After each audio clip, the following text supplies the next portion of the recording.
15 October July সনদের স্বাক্ষর অনুষ্ঠান। ঐক্যমত্য কমিশনের নীতি বদলে সদিচ্ছা দেখাতে পারেনি কেউ, অভিমত বিশ্লেষকদের। বিএনপির সঙ্গে জার্মান রাষ্ট্রদূতের বৈঠক। কমিশনে অমীমাংসিত বিষয়গুলো সমাধান করবে নির্বাচিত সরকার, বললেন আমির খসরু।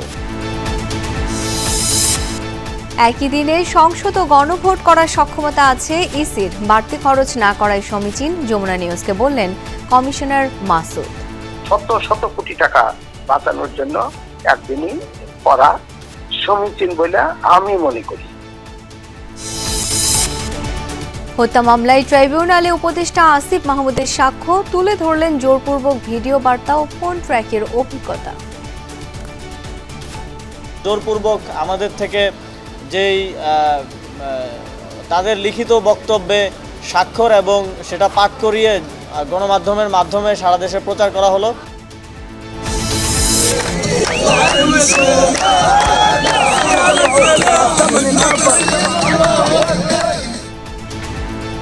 যুদ্ধবিরতির খবরে আনন্দে ভাসছে গাজাবাসী।